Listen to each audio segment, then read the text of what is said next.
Now we talk about binomial theorem. Now this is very important because it keeps showing up again and again in probability and other places. So let us understand the binomial theorem. So say you have expansion of x plus y to the power of 5. So you can rewrite it as x plus y times x plus y 5 times. Now you want to find the coefficient of x cube y square. Once you multiply it out, you will have terms which will have x cube and y square, and you want to find the coefficient of this. So what does this mean? It means that 3 times you pick out x, and obviously since the exponent here is 5, the y will have to be picked up twice. So we can choose x from any of these 5 parentheses. So for example, you could choose x from here, and from here, or you could decide to choose x from here, and from here, and you could do it in many number of ways. So you just pick up x 3 times. That's how you will get x cube, and automatically you will get y square, because then the y would be picked up from the, you will, for example, if you pick up first 3 terms, you will get x cube from here, then y square will have to be picked up from these 2 terms. So that's why you have y square. So it does not matter anything with y. What matters is what is here.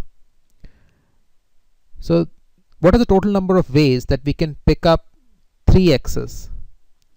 So the total number of ways is 5 choose 3. So because of 5 terms, out of this we choose 3 x's. So that will give you 10 ways to do it. And the same reasoning applies to other terms. So for example, x plus y to the power of 5, you choose all x's from all the terms. So 5 choose 5, which is just 1. This gives you x to the power of 5. Then you choose 4 x's. So you could choose any 4 from these 5. So that total number of ways will be 5 choose 4, x to the power of 4 times y. Notice that exponents of x and y add up to 5. Here is x is 5, and you can say y is also there, but y's power is 0. Here y power is 1. Then you have 5 choose 3, x cube y square. Then 3 plus 2 is 5. Then 5 choose 2, 2 plus 3 is 5. 5 choose 1, x to the power of 1 and y to the power of 4. Again 1 plus 4 is 5, and 5 choose 0. This you can write like this, and x to the power of 0 is again 1. And 5 choose 5 is just 1, so you get x to the power of 5. 5 choose 4 is 5. 5 choose 3 is 10. And then 5 choose 2 is again 10. 5 choose 1 is 5. 5 choose 0 is 1. And that is it. That's how you get the binomial expansion. And you could extend it to n terms also. You could write it as x plus y to the power of n. And then it would just be n choose n, x to the power of n, plus n choose n minus 1.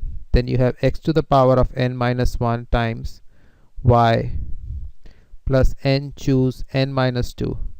Then you have x to the power of n minus 2 times y square. And you could go all the way to n choose 0, and then you have y to the power of n. So it just depends upon how you choose x out of different parentheses.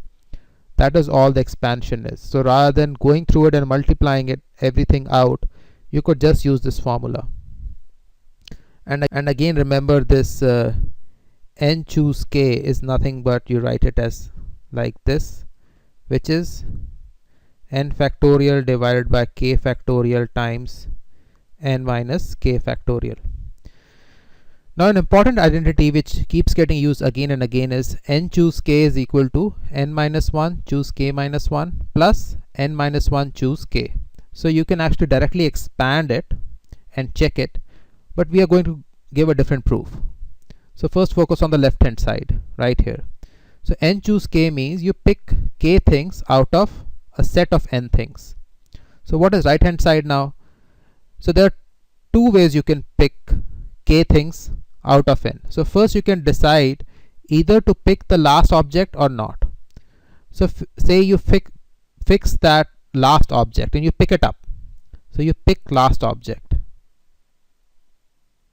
So if you pick last object, then you have to only choose k minus 1 objects, because you have already picked up one object, and these k minus 1 objects you can only pick from n minus 1 objects, because again you have picked up the last object. So n minus 1, choose k minus 1. So if you pick the last object, the total choice to be made are k minus 1 out of n minus 1. That is n minus 1, choose k minus 1. Now you do not pick the last object. So you do not pick it up. So if you do not pick it up, you can only choose from n minus 1 objects, because you are not picking up the last object. So you have to make choice of all k objects from these n minus 1 objects, and that is n minus 1, choose k.